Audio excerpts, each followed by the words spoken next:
And here we are early on Saturday morning, 8:30 in the morning, outside Jane Silent Bob's Secret Stash. Already a lot of people are lined up, and we're lucky because it's nice and sunny out. It's supposed to be all crappy and rainy today. This is lovely downtown Redmond.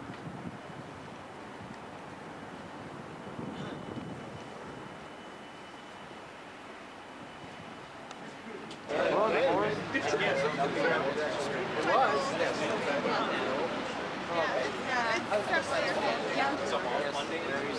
is Jay. Zillions of people here. Jay. Oh, he's gone. Which rock?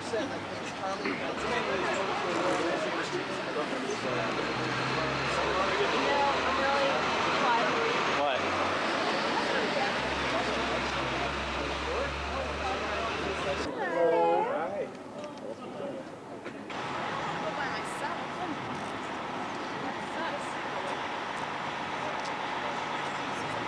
That's Brian.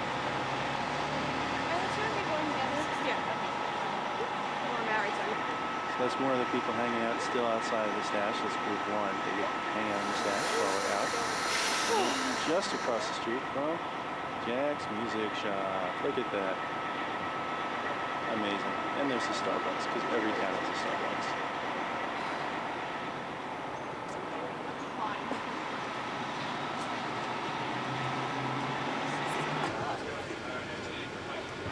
Here's Dante. There you go. Good morning! Hello. Welcome to the wonderful Clerks View Askew Universe Reality Tour. Who needs Kramer? Fuck Kramer.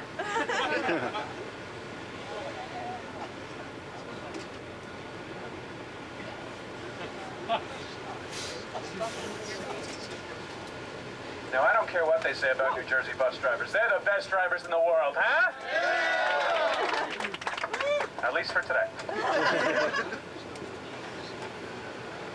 Oh, VCR. That's right, it's on TV.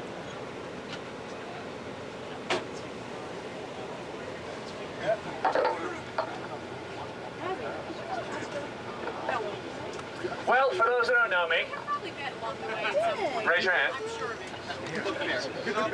We're not going to Atlantic City, and if you're thinking that, you're on the wrong bus. Although, to tell you the truth, we do have something in common. Both this bus and that bus are a gamble. This tour could be a winner, could be a loser. But we'll all make it a winning tour today, huh? Yeah! How the fuck did I get this job? Supposed to be doing movies, damn it. Well, next step is the Hollywood tour. Okay, over here is the Hollywood Bowl, okay? Over here is Man's Chinese Theater, okay? All right, a few minutes once we get on Front Street here in lovely Red Bank. How many people are here from New Jersey? Woo. All right. All right, who's the furthest away? Anybody like West Coast over here? Good, fuck those West Coast people. All right, coming further from the West, what do we got? Do we have anybody like Utah, Oregon? Are you gonna be insulted that I'm using the word fuck a lot? No! Where you from, buddy? Ontario. Canada, wow. Let's have a warm welcome to our friends from the North. Yeah, baby. That's where Kevin got his film career started up there. Lovely Vancouver, not Ontario, but lovely Canada, and the Vancouver Film School. So he's a great testament to that school, huh? Yeah. Actually, it was that school's half of his tuition to that school that paid for Clerks after he dropped out. It's like, I'm going to take this money, and I'm going to put it towards this script. Along with the 7 fraudulent obtained credit cards.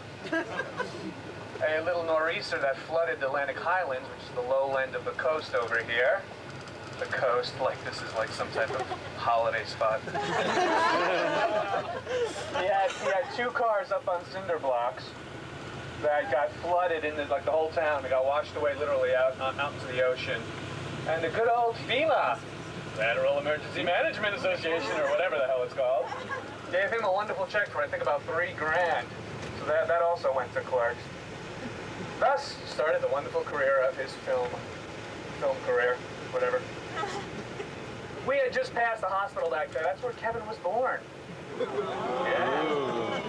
And soon he'll have his own daughter born there soon. He's expecting a little daughter. Let's give it a round of applause for that, huh? And God's punishing him. They're giving him a daughter. Now he'll really worry. Well, we're on Front Street, turns into like something. I don't know what this road turns into, but eventually we're going to come up to Victory Park, where they shot in Chasing Amy, the scene between Holden and what's her name? That's her. About the whole, you know. There you go. I knew somebody would say it. You better watch it. And that's also a part where we shot a few of the scenes for Vulgar. The director-writer stepping in front of me here, Brian Johnson. I told you, Brian, your brother was going to be a pain.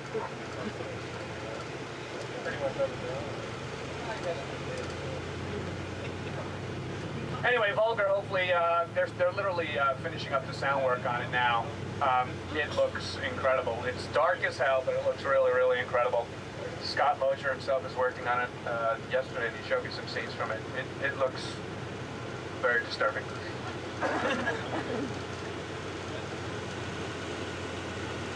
Okay, so we had the people from the north. Where else are people from here? The other states. Come on, check them out. Kentucky. Wow. So, how do you like the Northeast here? We're expecting snow in a few minutes. Now, I don't want to hear any jokes back there about Kentucky. No. See you guys murmuring. All right, come on. New Yorkers. New Hampshire. Lovely. I shot a film 2 Januaries up in Vermont. Not New Hampshire, but Vermont. It's all the same once you get past Connecticut anyway. Except for Boston, of course. Boston. Yeah, we got some Boston up there. Bring any chowder with you? Did you make sure you popped your car over in Harvard Yard?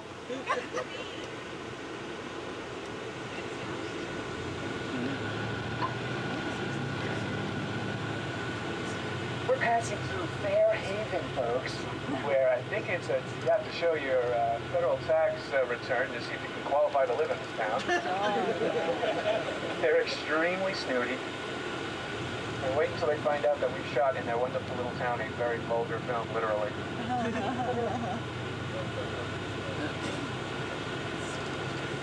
Yeah, we just passed a park where there was a scene cut out of Chasing Amy, so you don't know what the hell I'm talking about. But it's nice to know that we do shoots on locations and never get used. See, Brian is the one who actually has given me these facts of like real genius. Yesterday, me, Brian Johnson, Kevin Smith, we were in Brian's car. We actually said, all right, let's drive the route and see what we're going to do here. And we're going around, and they were talking more about people's fat asses. Like, just on the street. Like, oh my God, did you see that fat ass that just went by? Or, you know, just like, oh my God, I know that girl. Didn't your brother do her? And I was like, guys, what do you want to say about the tour? Oh, right, the tour. I don't know, just start talking about people's fat asses. I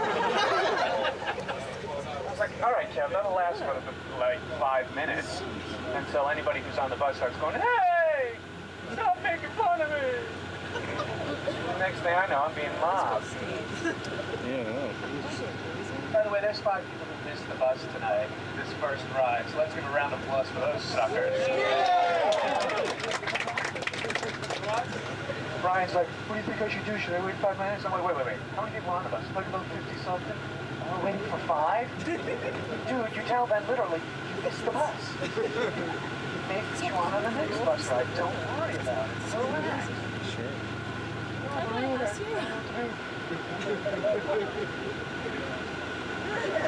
At least he admits it. Yeah, they're always Okay, soon we'll be coming up to Victory Park, like I said, which is the scene that we shot. chasing Amy ad, and we also shot some vulgar scenes, which you'll be seeing. Hopefully, that'll be going to Telluride Film Festival, which is like end of summer or midsummer, something like that. Well, let's hope he can make this turn here, because it's a really narrow street. But we trust Mike, right, everybody? Oh, you gotta.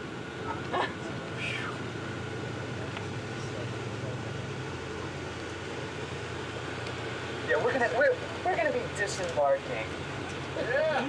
So, okay, here it is, right here. This wonderful little bar with the tennis court right in the middle of it. Honey, we need to have a tennis court in the middle of the park. I need to play somewhere, don't I? Yeah, they're so like old that there's only 2 courts. Normally, like a town, a rich town that would have courts like this, it's mobbed with many people lining up to use it. But it's rarely used when I come by here in the summertime. Like you see one guy trying to get his groove on with some like secretary. Come on, baby, hit it. Brian Dante, shut the fuck up. I think that's my signal to say, everybody, now don't forget your things, even though we're coming right back. Just come on out and enjoy this wonderful, crisp, cool air. I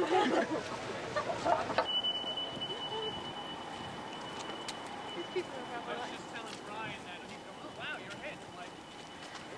I'm like, wait until the 6th bus ride. I'm gonna do my Krusty the Clown tour.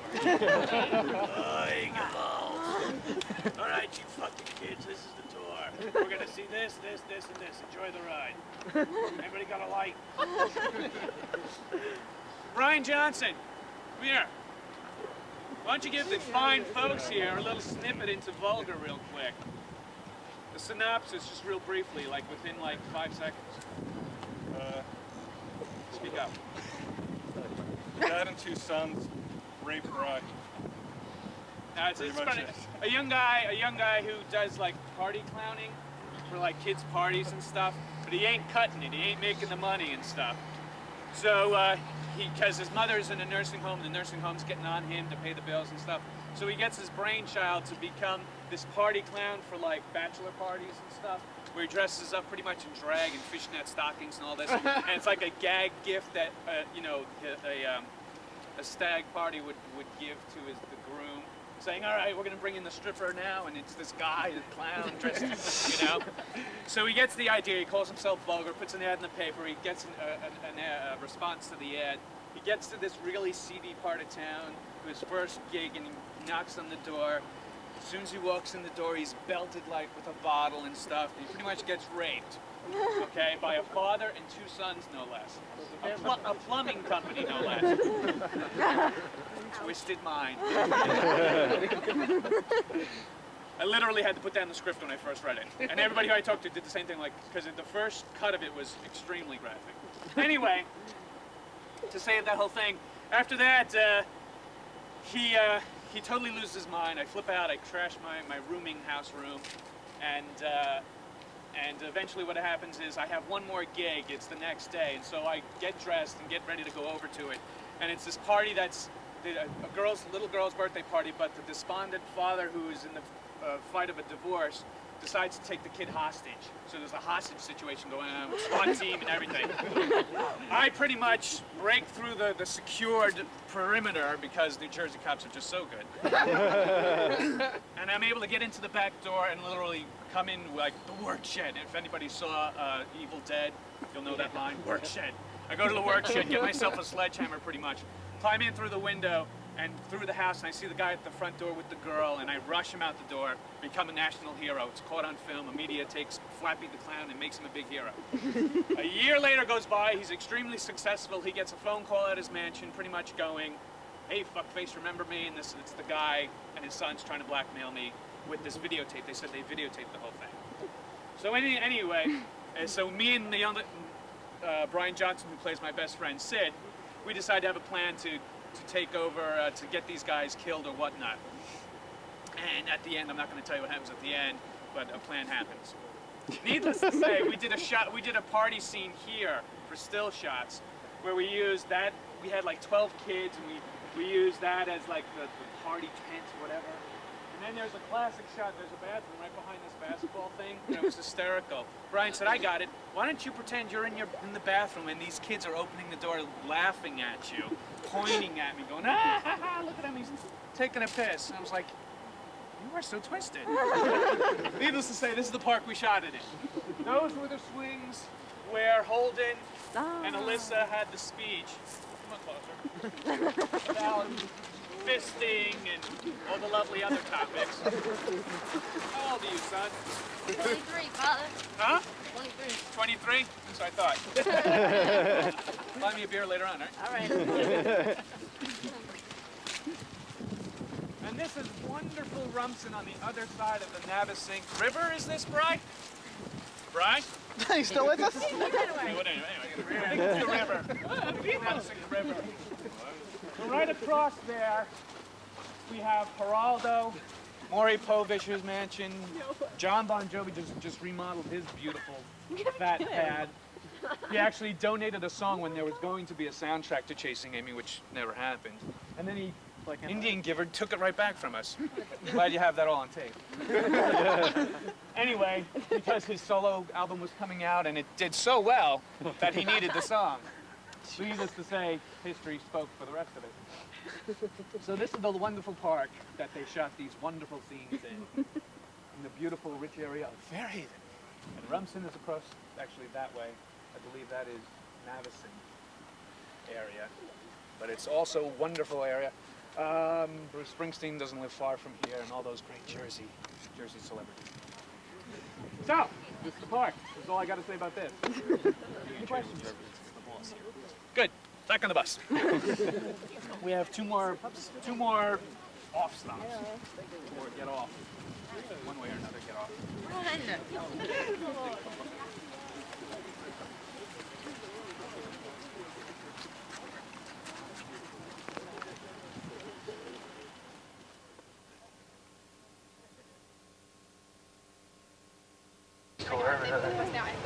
After my blood thickens again.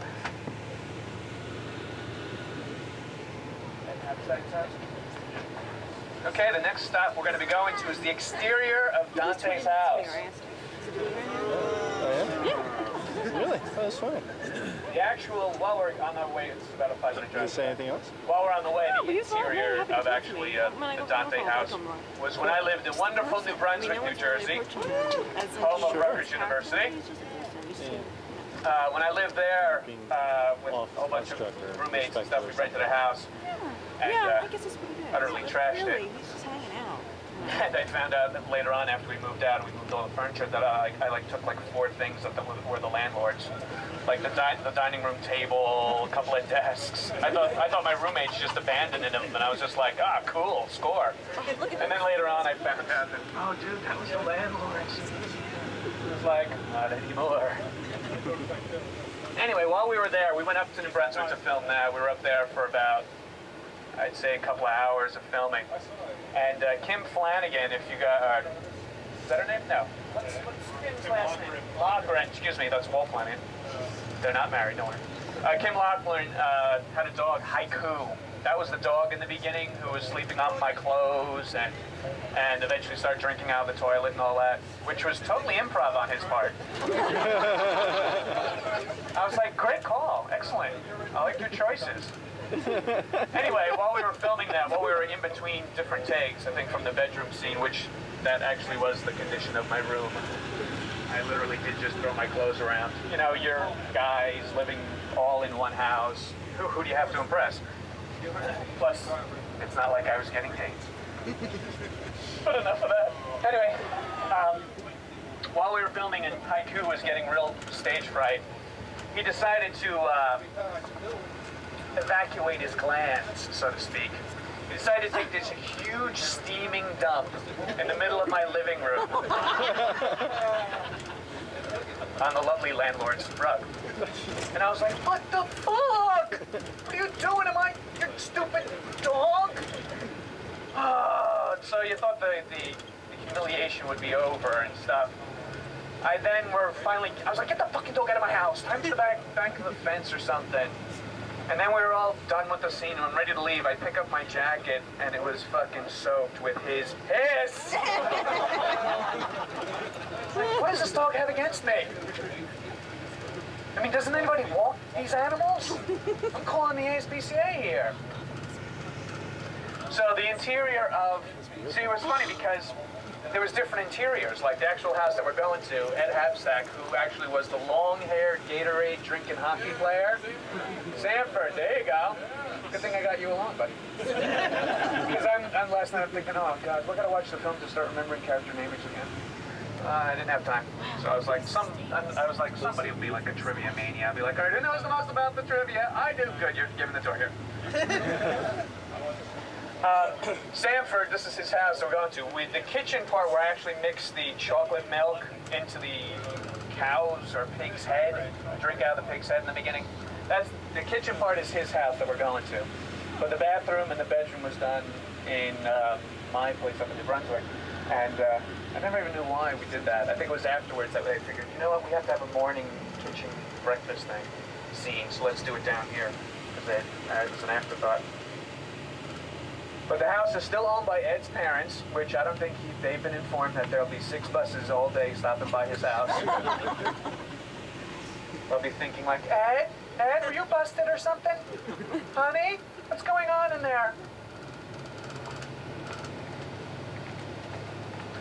We also had a scene in the beginning of this house where, I don't know if you ever noticed in the beginning when I walk out of the house, there was a motorcycle out front of the scene. Well, when you see it ever again. There was a motorcycle in the driveway as well as the car that I drove. We had planned in the beginning, like, wouldn't it be funny if Dante walked out, stopped at the motorcycle, like, he's so fucking cool, he owns a motorcycle, but then reaches into his pocket, gets out keys, walks further and goes over to the shitmobile. It was funny at the time. The other funny part was then what they had planned. Did we shoot that? Oh, Brian wasn't there. Never mind. I think what we then shot was Ed's mom actually coming out with a helmet and getting on the motorcycle. But in the constraints of trying to get the film as short as possible, because there was just so much extra footage, which if you get the Laserdisc or if it eventually gets the DVD, they have it on there. They cut it out, and I thought it was really fun. I was like, wow, why'd you cut that out? They were like, it wasn't that funny. And you're the actor, go back to bed.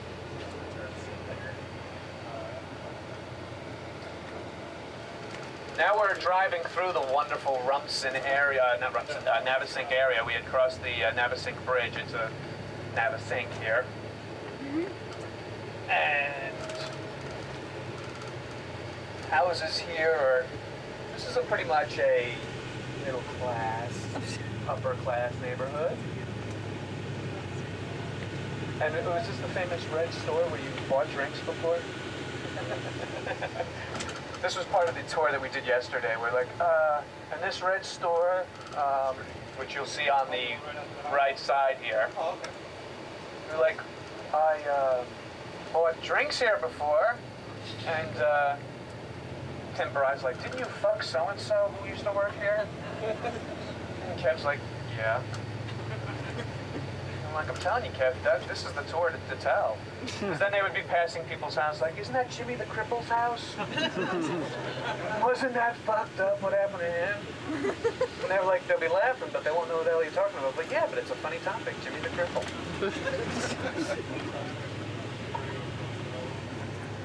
Now we'll be approaching wonderful highway, Route 36. This is a highway that skirts the Jersey Shore all the way down. It starts in wonderful Hazlitt, New Jersey, and drives all the way across along the coast. That was the other thing. I was like, how am I going to fill some of these gaps? I was like, I don't know. Do the tour of New Jersey. I'm like, lovely. Am I getting paid by Governor Whitman on this? Or as the former Governor Kane used to say, Jersey and you, perfect together. They have this real deep, like, Bostonian type accent. Nothing against Boston back there. Loved it. It's on my top 5 towns of the country. There, San Francisco, Los Angeles in a certain way, but not really.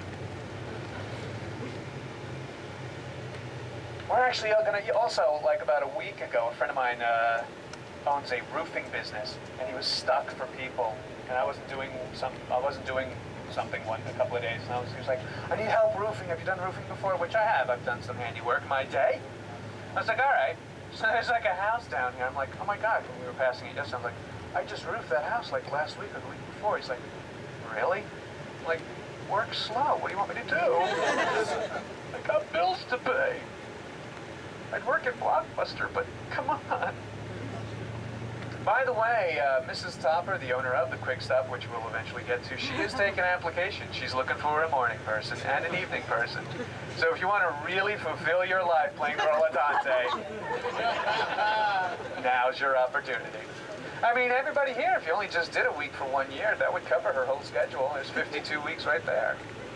There's 55 people on the bus. And they're an equal opportunity employer.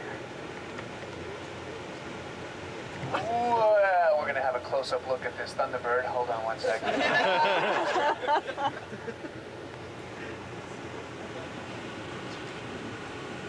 Yeah, let's hear it for Mike, everyone.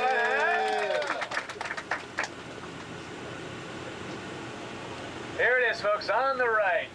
Dante's external.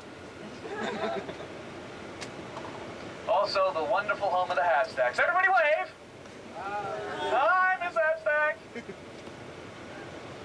It's their home, too. That's what the funny thing about it is. Man, that's all I have to say about that.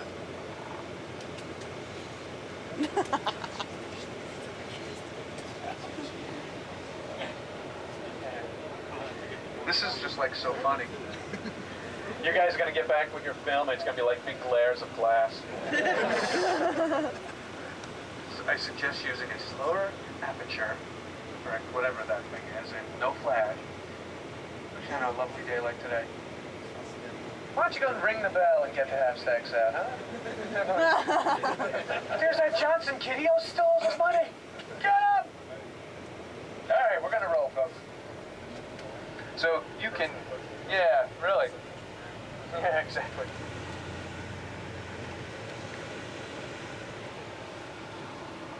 We're now going to be soon passing the house of lovely Kim Loughran. And, oh, right. We're now going to head actually to Poston's funeral parlor, which when we drove by yesterday, there was actually a funeral going on. And I was saying, right, well, Mike, if you, when you see the film, buddy, you're going to see a wonderful little trick we pulled on that funeral home. Which we actually would have wanted to shoot us the actual scene that's later on described of tipping the body over, but they weren't too keen about that. They thought they may lose business. And I'm thinking, people are going to die. They're going to need a place to wake them. So anyway, I was suggesting to Kevin, I said, you know, maybe what we could do, there's an actual funeral going on. See if we can, like, encourage, like, some people to get the balls to run in there and tip a body over. Come on! You can go, we actually did. We went out there and actually tipped the body over. It was great. People were crying. It was the best thing. So then what did you do after they bailed you out? Well, it's a cool thing to say at beer keg parties. I tipped a body over, dude. Really? No, man, serious. I have a criminal record to prove it. Also, the wonderful Ed Hatstack, whose house we just passed. If you didn't know it, you now do. He played the long-haired woman in that scene when the family runs out chasing us after we jump in the car. We weren't the most female-adept people at the time when shooting. Right, exactly. Yeah, he had his mom's jacket on, no less, so he's broader than his mom, obviously. Yeah, there is an actual funeral going on, and we're going to stop and go, look, hey! Mrs. So-and-so, we're actually all really good friends of your husband. Oh, it's a woman in there. Oh, we were also great fans of hers, too. Yes, we're all his lovers. We're proud, we're here, get used to it. So here it is, folks, on the left. Oh, shoot. And we have all these video cameras. All right. Good morning, Father. How are are you? This is the place, folks, literally. You thought we were joking. Do we have any shame? That's great. That's the place. Could you imagine what that driver's gonna say? This whole busload of people just started coming by and laughing. They were laughing! Hey, we didn't stop that time. And taking pictures. They were taking pictures. And wonderful Brian added, and they're not Japanese. Always the good guy. I hope that funeral ends soon. I don't want to be going through 6 times of, you know, the poor. I know, it's probably like a, what time is it now? It's probably like a 9 o'clock viewing, a 3 o'clock viewing, and then there's going to be like a 7 o'clock viewing. And these buses just keep coming rolling by. What's going on? Now we're in wonderful Atlantic Island, ladies and gentlemen. A wonderful little shore community that got flooded and helped Kevin. Well, actually, that's Highlands. I got him the money from FEMA. I just got done a week of I'm doing set designs for a theater. That red awning down there, the First Avenue Playhouse. That's also the place where they held the auditions for Clerks, the actual auditions for extras. Kevin had already cast the 6 main characters with his friends and stuff, and then he held auditions for the extras. And so I was doing work out of there, which I'm still doing work out of at time. Right now I'm doing set design because that's the only paying gig in there, is being the set designer. They were auditioning for extras, and the owner of the place said, Brian, come on down. These guys in a month are doing this film of some sort, and they're looking for extras. Like, all right. The month went by, and I get a phone call, and it's the owner going, Brian, I didn't see you last night. You're not coming down? I'm like, oh, I totally forgot. So he had 2 or 3 days of auditions anyway. So I went down the second day and did my audition, which they're going to be playing the audition tape. I just found this out this morning. I was like, why are you doing this to me?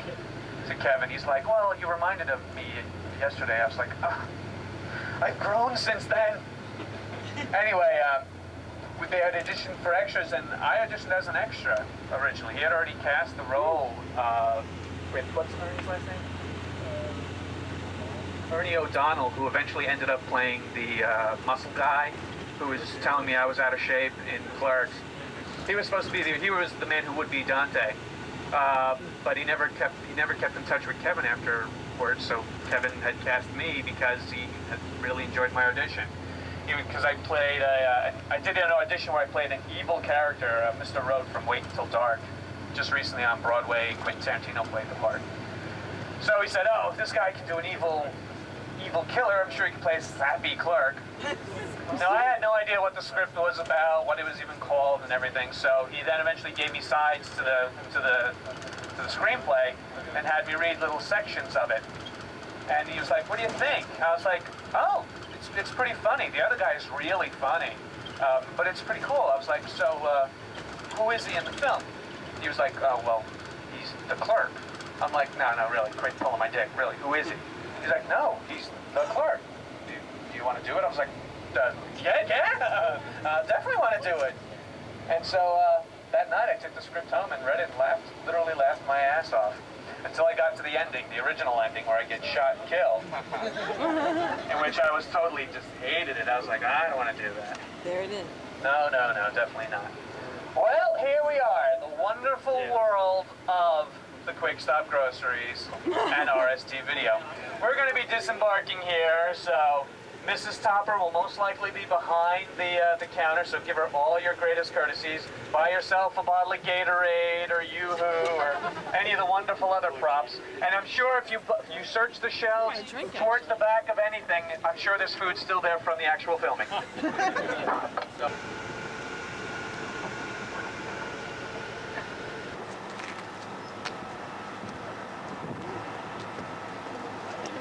Hey. Clerk's Christmas special coming. No. Oh, it's hilarious. There's the middle door. Did you get that one, Five? Yeah. A submission school, which is for dogs. Just to show you that. It's not for people, so don't get your fetishes out here. So that's what this whole facade was just incredibly too familiar. Every day for 21 days we shot here. And the wonderful roof on top with I was telling Mrs. Topper she can make a bundle if she put a ladder out front and have people go up, but the lawsuits would be crazy if someone fell. As a matter of fact, see, just only recently the landlord put this wooden barrier in the front because literally 3 times, or 2 or 3 times, someone had gone so far with their car that they crashed through the window. So they finally decided, gee, I think we should put a barrier up. That's all the original stuff, the original signs, everything. Like I said, in some places, the original food. So, I say we come in from the cold, buy some stuff. What do you think? All right. Yeah. RSC Video is not open until 1, unfortunately.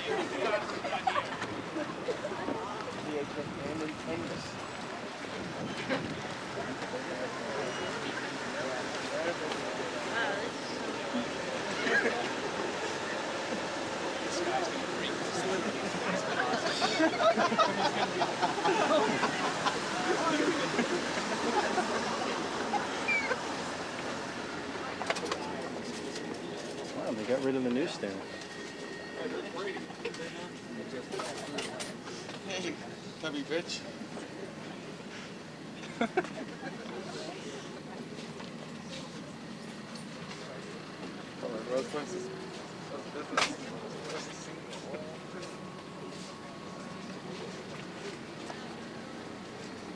These coolers.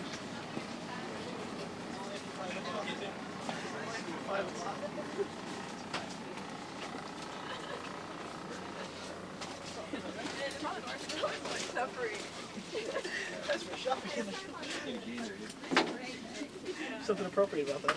The eggs. Yeah, I guess that's where the dead body is. Smashing the eggs.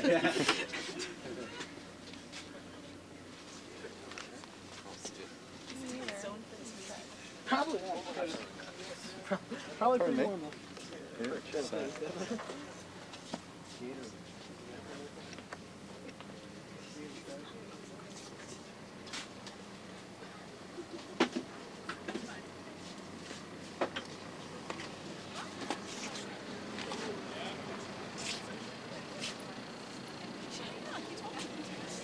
oh, yeah. Kevin Smith worked here. This is how they filmed it. Yeah, right. I didn't realize that. And then they actually Now, stopped shooting could you at 6 believe I a.m. spent, you know, trying to film, like, and none of these shelves are really movable. So we were this cramped in filming. What are you doing? Yeah, that's right. You did your job. Yeah, I know. You did. I can't cover today. I'm not even supposed to be here today. So over there are the famous snack cakes. This is the famous freezer at the end where I'm just so goddamn sick of life. That's laid right here all this time. And he did his famous Tostitos Jaws thing. And I'm telling you, man, I bet you check some of the dates of these things are at least 1993. And then the best thing about this whole place, as Brian pointed out to me yesterday, was the best porn you can buy in New Jersey. Like, that whole rack is like solid. In between takes was the best little reading material. Everything here is pretty much original to what we had. I mean, there's the freezer door back there where Caitlin eventually went back and had to go to use the bathroom and found out that there was more than just toilet paper in there. And that light is the light right above here that didn't work when the guy with the fluorescent tube glass story, who actually then eventually died. And it's funny, I came here, so I was like, that light still doesn't work. You think they would fix it? It was literally pointed out in the movie that it doesn't work. And as you can see, they're setting up for Sunday morning papers, which on the weekends when we were shooting, would then help Kevin make the papers, because somebody had asked me, you know, did they just let you use it? She didn't realize that Kevin actually worked here. He actually would work here from all day, sometimes 12-hour shift. And so what we would do is the store would close at 11 o'clock, I believe, or 10:30. And then we would film from like 10:30 at night till approximately 6 in the morning when this store opened up. So we had to get all the equipment out of the way, move it over to RST Video because, as you can see, it doesn't open till 1. At the time, it was 11. Move all the equipment in there, and then sometimes even sleep in there. Like whoever had a shift to sleep would go and sleep on the lovely concrete floor in there. And then we would move it all back in here at 10:30. But he literally then jumped behind the counter and worked the counter. And you know, the best thing about this was that the catering was pretty much whatever you were in the mood for. Like this microwave over here is the original microwave that brewed burrito, which eventually we had burritos late at night, especially in such a confined place. The other thing that people don't know is you can hear the hum in here, the loud hum of all these freezers. We literally every time had to turn off every freezer, and the lights would hum too. That's another reason why it was filmed in black and white. People said, why'd you film in black and white, man? It's because in color, fluorescent lights make everybody look yellow and green. So we would have to then purchase a lighting package, which is very expensive with the budget that they didn't have to begin with. So we would literally have to turn off the lights. We rigged up what few lights we had behind the counter to hit on me or hit on whatever the customer. And if you literally watch the film, it is pretty much a master shot the entire time. There's rarely any movement. There is coverage at times, but there's never like a nice sweep across the store. Because you literally would have to cover the whole section. There was the one dolly shot where the whole snack cake Star Wars conversation walking up this aisle happened and came up. That was the lovely dolly shot, which I don't even know if we had a dolly. I think we had like someone's go-kart or something. But then there's the wonderful little candy rack that we destroyed during that scene, with the little fight scene. Lenin's tomb, the cat who lovely took a dump on that lovely counter, which the Dr. Pepper is now sitting on. There you go. Finger looking good. And everybody asks, well, how did that happen? How did you get a cat to shit on cue? It's amazing what you'll do when you do not have a cat have access to a litter box. They're very clean in that sense. They won't just shit anywhere. So we locked it in a bathroom or something like that for that long, and eventually we let it out, and it was the first thing it did was woohoo! Right on cue. It took a shit right there. Eventually that cat, we found out later on, was poisoned by somebody and died. So Lenin's tomb really is in Lenin's tomb. It was Vince Pereira's cat. He really freaked out the fact that someone would poison his cat and had like a manhunt as to track down the person and whatnot. What else about the lovely store? Oh, because the lights would be on while we were filming, the never-ending troupe of late-night, stoned, munchy-driven, drunk customers would come in and just like the door would be open and just like, hey man, can I help you? And I was literally working the store at that point. Pack of cigarettes, pack of Marlboro. Hey, what's going on here? Shooting a video? And Kevin freaks out over that term, video, because it's a film. You know, film! Damn it, it's not a music video. He's like, when are we going to see this video on MTV, man?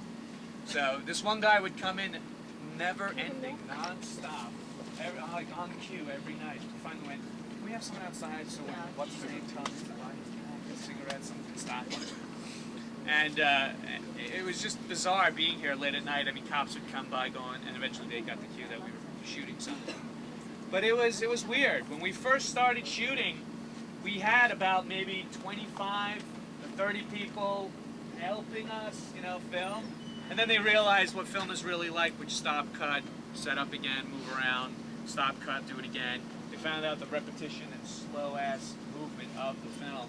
That by the next 2 or 3 days, 25 went down to like 10 went down to like 8, until finally it came down to pretty much the 4, which was Kevin, Scott Mosier, David Klein, DP, Ed Hapstack, who helped us out in the beginning, and he dropped off of his here, then came back, who helped us hold in the boom, because if you notice the credits, the boom operator is anybody who held the stick, pretty much. That's what we put in the credits.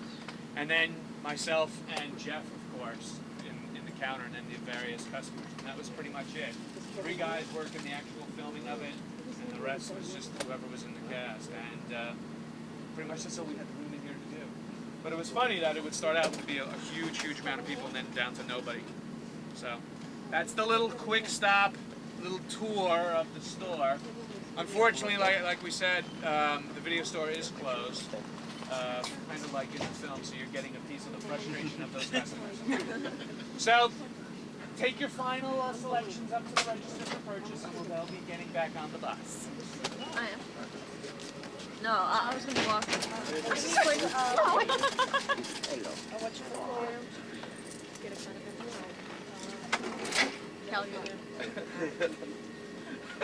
It's actually working.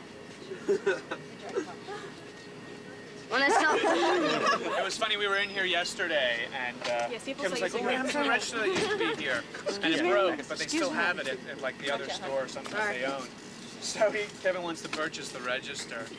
Like just the other day, just yesterday too, we were in the video store, and you know the sign that was over, brand new movies. Movies here, all brand new, just came in this morning. It still was up there on their brand new movie section.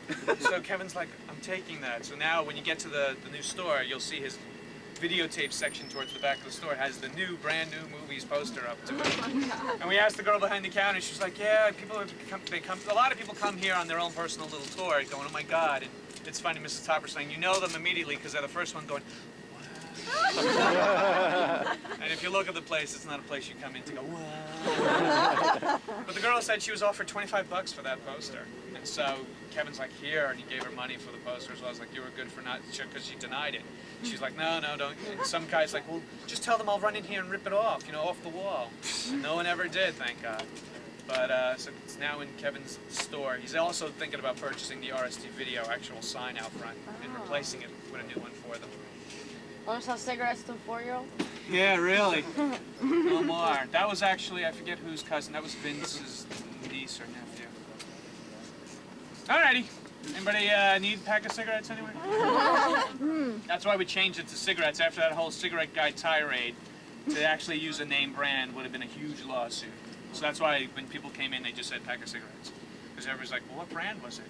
Don't know. It's basic, whatever that brand. GPC. There you go. Alrighty? Alrighty. Alright, we're gonna move out to the bus.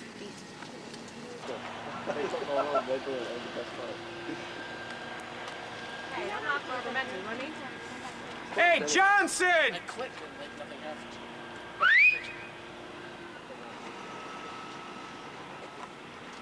Yeah, alright. We have a key to the door. Only people in it, so make it easier. Go in the locks. Alright. Yeah. There you go, folks.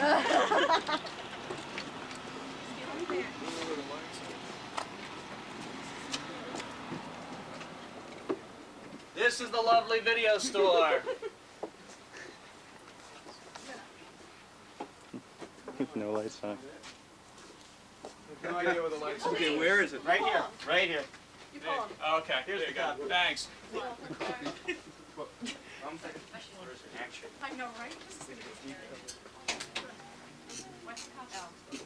So this is the wonderful little RST video, where the attendant told us people just love to just come up here and lie on the counter like this.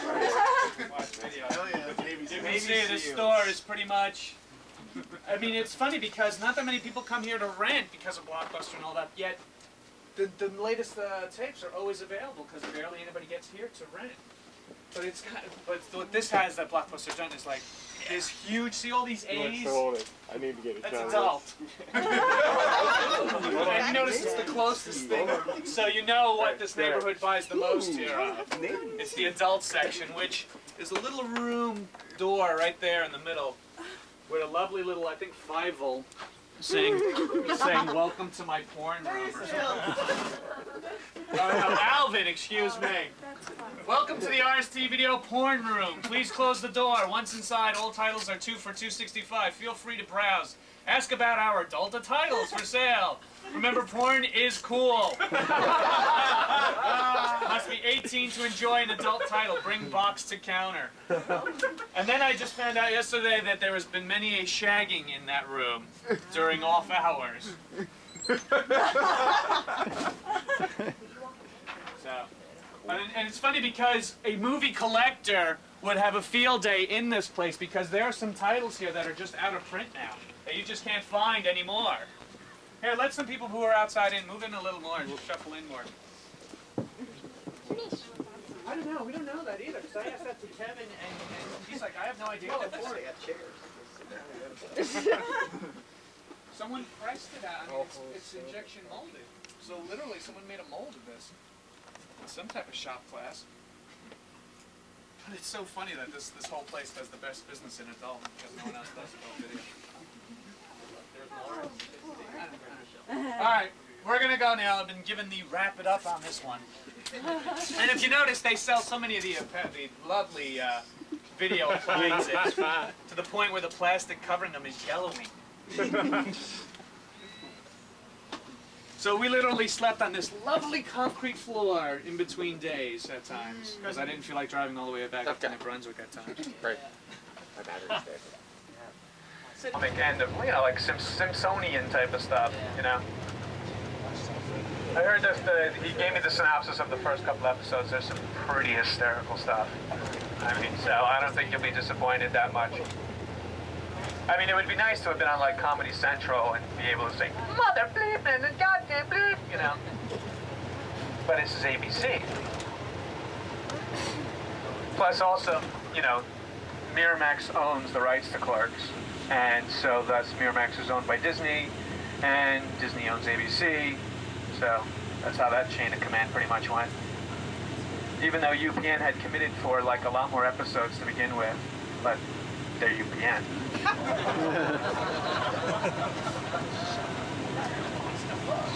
Up. Yeah, baby. Pulling people over. You got it. Did that get cut out of the movie? Another part that got cut out of the movie. There's so much that gets cut out of his film. No, that's in there. That was in it. Right, at the end where Ben talks to Jason and Kevin, and they gave him the bit of wisdom of the literally how they got the Chasing Amy title when Silent Bob tells about chasing Amy, and also wanting to be a showgirl. Here's a wonderful story why we're not going to be stopping and going in there. The owner of the place really started being a dick after we paid them like a lot of money to use this. Like we paid like a couple of $100 to each waitress, and they didn't even decide to close the place down. Half the place was still open, and like they were serving dinner. Meanwhile, we're like, shut up, stop clicking your forks. We're trying to shoot something here, even though they thought they had arranged that they had the whole place themselves. Oh yeah, plus the missing chair, the broken chair. He keeps, there's a chair broken. Dude, we're making your diner famous. Oh, your chair breaking my chair. But the diner guy is like, hey, when are we going to get a picture and a plaque of the whole thing? People come here all the time asking for that specific booth and everything. Yeah, now he's saying that. It was funny because Kevin's like, well, we paid him with the fuck you money. We gave him enough fuck you money to say, hey, dude, fuck you. It's a broken chair. We paid you enough to rent out the place. Plus, it's not like you're booming with business. So otherwise we would have stopped in there. Plus the other thing is like, well, what if people actually start getting hungry in the day and like wanted to order? We'll be here for like 3 hours just eating. And Randall take when on the way to the funeral, and we're talking about sucking each of your own dick. And that's the only scene, if you watched, I'm wearing my glasses. Yes, I have a very bad eyesight. And we were shooting, it was one of these mornings where I had put my contacts in solution, which, if anybody knows, takes like 6 hours to clean and all that jazz. And so we were shooting that scene early the next morning, and we were sleeping on the floor of the RCT video place. So I got up and my contacts weren't ready, so I wore my glasses. So from that point on, it established that Dante wears driving glasses. And I was like, lovely. That's cool. So once we get to make this left, we will be on that bit of road. Which, it was pretty funny. It was just me, Kevin, Dave Klein, who had a camera pretty much on his shoulder, like scrunched in the back seat, and Jeff. And I'm like driving, like, because if we drove too quickly, the camera would shake too much. So we were driving like 15 miles an hour, and I think this road is like 45. And we were lucky we got it up early enough where no one was behind us. But what the fuck? Move your lazy ass! That was me, yeah, that was me that morning.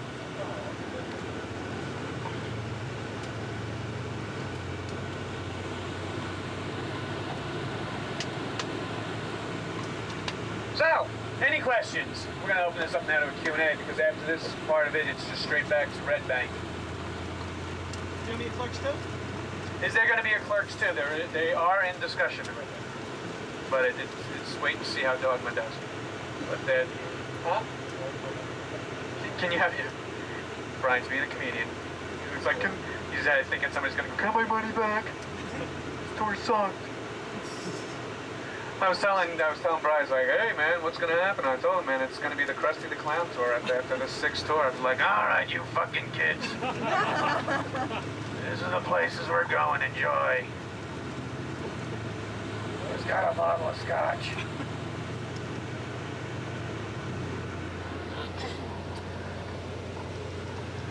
Okay. I was about to say, you motherfuckers must know, like, your Clerks trivia where you don't have to ask any questions of any sort. Dogma is, maybe I'll give you bits of information that I know of things.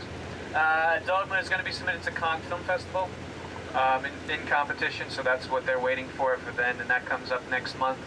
And they're literally today shooting insert shots, so Linda Fiorentina will be in the area. I think she may stop at the store, I'm not sure. To do some insert shots today, and then that's it. Then they start. I mean, it's really pretty much edited now, and they've done test screenings. And if you've been on the websites, you've heard the reviews of the test screenings and stuff. I mean, I think it started out being like 3 hours and 15 minutes, and it's now 2 and like 25, I believe, right now. But it's all quality, baby, all good. I'd seen it on. I seen it, a couple of stuff yesterday on it, and it looks sweet. It really looks sweet. Is there going to be another screening of that? Another test screening of the Dogma? I assume so. They were holding, if anybody is in the Philly area, they were holding them down in Philly recently, and it was like 3 screenings totaling about 500 people in total. So. It just looks so amazing, and it sounds really great. The guy who's doing the soundtrack to it is the guy who's done Silence of the Lambs, 7, what other things he did? Scott Mosier was telling me about. Silence of the Lambs, 2, all those dark movies. Yeah, this is the actual road now from like this point on that we actually drove, because we would pass this school all the time, the Bayshore Middle School. This is where the discussion happened. What have you been doing? What have I been doing? I did a film with Ali Sheedy 2 Januaries ago called Groupies. It's an independent film. It's a road movie about these 4 child actors who pretty much had a show pretty much like the Power Rangers. And it's 10 years later, and the show got canceled and stuff. And these 2 groupies who want to bring the show back kidnap the 4 actors who are now older now and try to shoot the shows again. And it's myself, Justin Henry, who is the young boy in Kramer versus Kramer, who's now obviously older. Ali Sheedy and another gentleman, Jason Frank, who literally is the White Power Ranger. And he was like, "I love this script because I hate that fucking show." I mean, don't get me wrong, I paid a nice check, but I hated it. And so we shot that, and it's in like cleanup because they're tightening that up and trying to submit that as well to film festivals and to show it to other distributors of independent films. Then Vulgar, of course. I've been doing a lot of stage work. That's where I pretty much came from, is stage. And I'm reestablishing. I go out every January out to California to do pilot season, and this year I did. So I'm getting things together to go back out there again. Pretty much what I've been doing. How about like Vulgar? That's gonna make it to a distributor and like. Well, it's gonna go to Telluride, the Telluride Film Festival, and I think South by Southwest. Toronto, the Toronto Film Festival, and then seeking distribution from there. And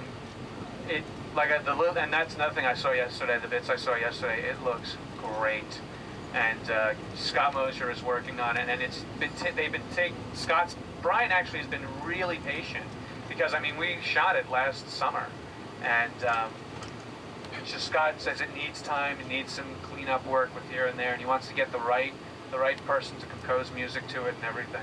So once that's out, I'm really proud of that work. and I think Brian should be too proud of his work because it's a sick script, but it's shot so beautifully, and it reads so well. The rating, a hard R. I mean, I doubt it would get NC-17. What do you think? Nah, I doubt it. Nah, I don't think it'll be. I think it'll be an R. Yeah. Any news on Big Helium Dog yet? Big Helium Dog, I personally don't know about. I will ask, or you can ask at the store. Walt would know about that, I guess, or Kevin himself would know about that. Vince Pereira may know about that too. Vince, what's the name of his film? A Better Place just got video distribution from on DVD, no less. What company? Somehow. So look for it in your video stores soon. So he's all psyched, and he's working on a new script now, which I heard was pretty good. And here's the story where they got laid. That Kim Lochran read said it was really dark, really like Seven-esque. Nice suspense thriller. What else? Anything else? God, that's funny as hell. You know, I was wearing a goatee. I actually was wearing a goatee for Wait Until Dark. What was I shooting? What was I doing at that time? I was doing some script where I needed the goatee. And so when we came in for like the week before shooting, he's like, shave it off. I was like, okay. I shaved it off. I came in then the next day, he's like, oh, how fast can you grow that back? I'm like, hey, what are you saying? He's like, well, no, it makes you look way too young with it shaved off. I was like, oh, all right. You're just saying it's covering my chin, aren't you? Bastards. And I grew it back now because I was playing a 68-year-old English detective, which I had to whiten this up and whiten my hair. All that type of stuff.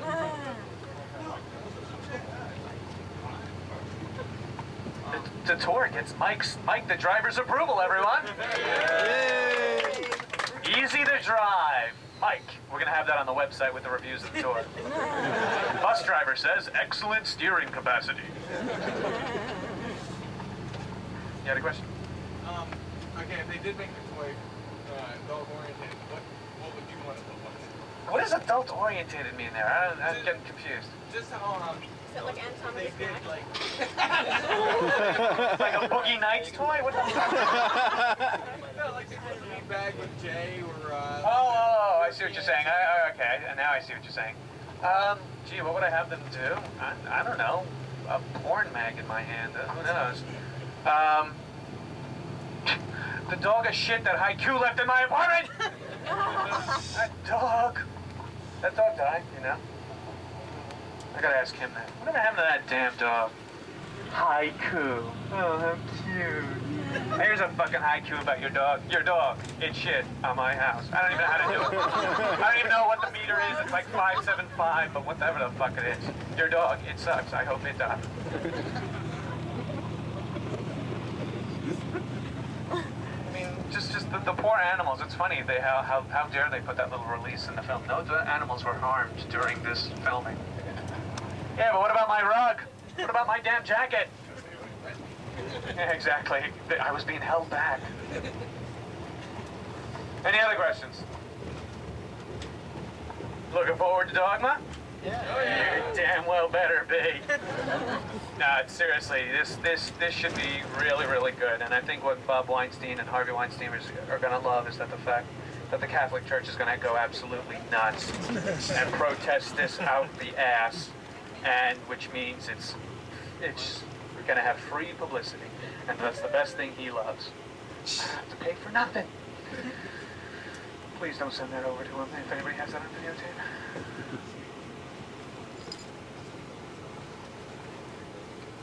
It's very, very controversial. You're saying isn't that bad? It's not bad, meaning bad, but it gets you thinking. I mean, there's different points of view.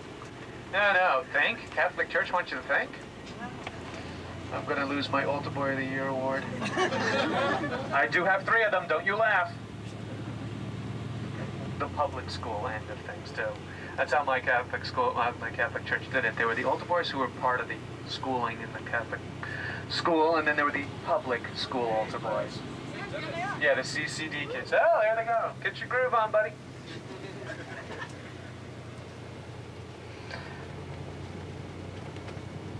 And so, yeah, exactly. Brian Johnson's like, it's time to point out weird-looking people again out there. Hey, you! Get off of my glasses. I'm not fat, I'm big boned. That would be funny. I would love to see like a huge like Laugh Olympics type of thing of all the cartoons out there. Remember Laugh Olympics? Isn't that great? It's just like, the amalgamation of all your favorite cartoons together. I'd love to see like The Simpsons meet like King of the Hill / Butthead / South Park. The Critic. That's one show that I can't believe Fox canceled. I loved The Critic. I mean, if you're a huge film fan, there were so many insider jokes that you don't really have to be like a huge film fan. I mean, but if you just paid attention to just Entertainment Weekly or Entertainment Tonight, there was just hysterical references. And I mean, I think they only got out like, what was it, 22 episodes maybe, I think, finally? 23. And I knew a few people who actually worked on the show and everything. And I was just like, ah. And John Lovitz is just hysterical as the character. And anything he does, he's just great. Like, I don't know if locally here, he's doing the phone book ads. Like, they have this campaign where he's the author of the phone book. Oh, yeah. And he starts going, my favorite chapters are C, candy, D, donuts, P, pizza. There are some people I would love to work with, like a John Lovitz type of person, and some other great comedians out there.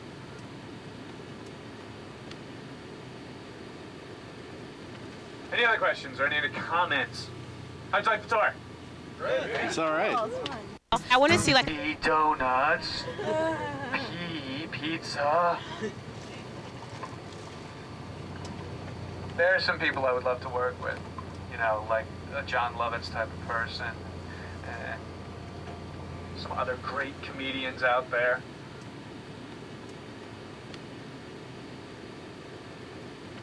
Any other questions or any other comments?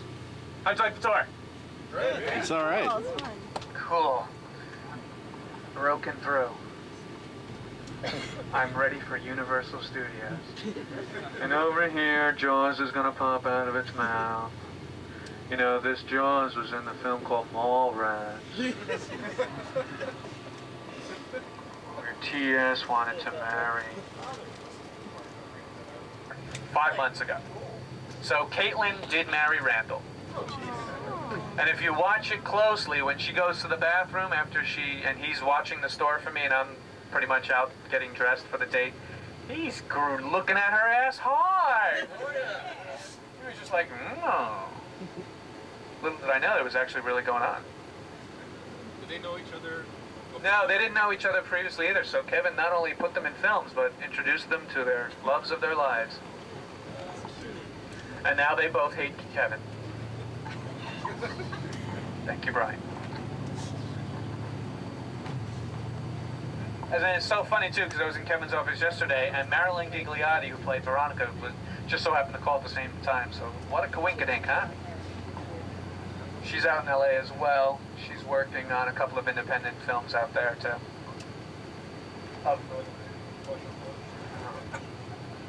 He just wants to get me so much in trouble, Brian, because he could care less.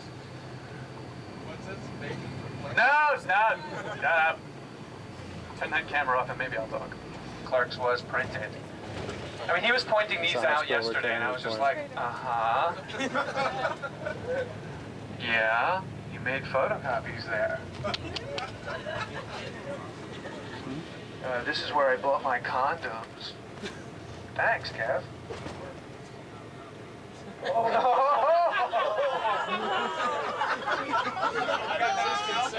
got that on film? What'd he say? He could say that. He literally lives with them, so I'll let him kick his own ass out of the house. Are they married? No, they're living in sin.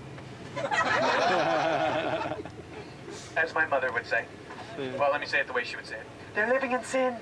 She's Irish. Very Irish. As a matter of fact, my whole family is born there except myself.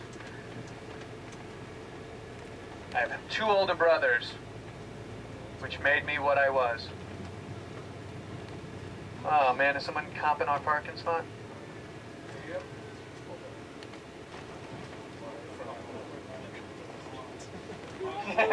Let's block up the fire department, who cares? Burn, baby, burn. All right, folks, now welcome to the stash. And when you see this place, it's amazing. It was decorated by Radso Holtzman, who's done all the art decoration in both his films. And I couldn't believe when I walked in there. It was just amazing. It's so vulgar, it's funny. All right, folks. So that is the end of the tour. That's the stats. Not allowed to have the camera running in there. So